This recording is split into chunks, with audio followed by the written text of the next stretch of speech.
Hi everyone, my name is Esmeralda Triveño and I'm going to be discussing Jessica's case. I'm going to be introducing my intervention plan for Jessica, and I chose Jessica just because I decided to speak on her on the first assignment. One of the resources that I would reach out to Jessica is filing for child support. She could file for child support for John, her son, from her abusive ex-husband. And child support is mainly designed for her to receive income from the other partner, from John in this case.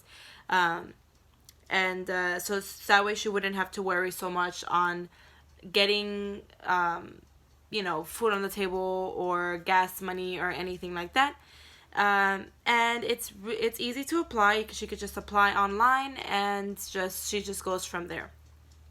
Another resource that I would recommend to her is apply for the Supplemental Nutrition Assistance Program, otherwise known as SNAP, and food stamps.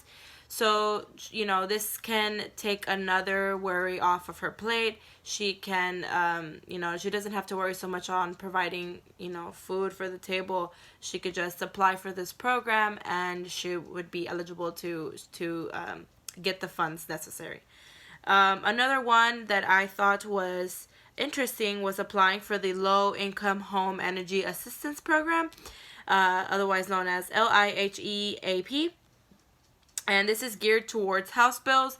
It is not designed, however, to pay for your energy bills every month, but it does help you out, and it also helps you out with paying for weatherization and energy-related minor home repairs. So if a window breaks, they can come and fix it, or if your AC or heater breaks down, they can come and fix it as well. Their main focus is to make sure that families are staying warm during the winter and fresh, cool during the summer days. So Jessica can receive help paying her house bill so she doesn't have to stress so much, and perhaps change shifts at work so she doesn't work while John is, so she works while John is at school so she could also spend time with him. And I suggest Jessica to also search for a job in her area. That way she doesn't have to have that long 35-mile commute.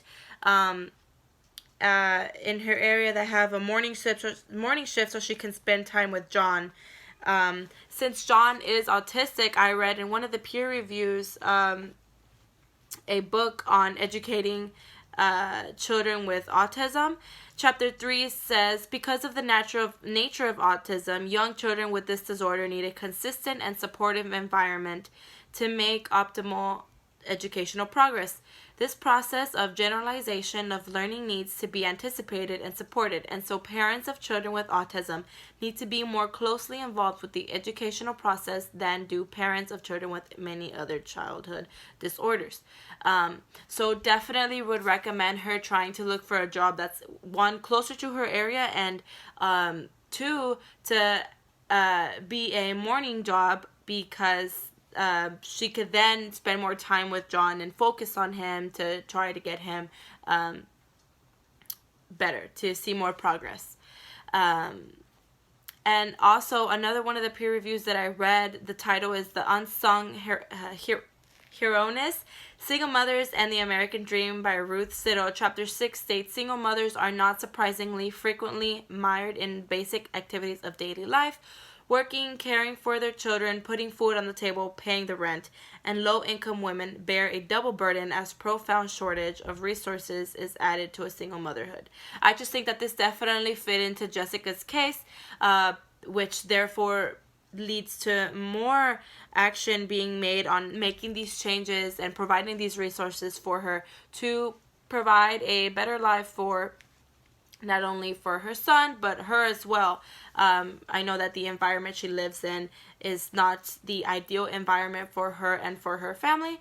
So she could, with all of these with all this help and all this income help that she would be receiving, she could save up to get a new car or move somewhere else where she knows that she would be safe. Thank you for listening.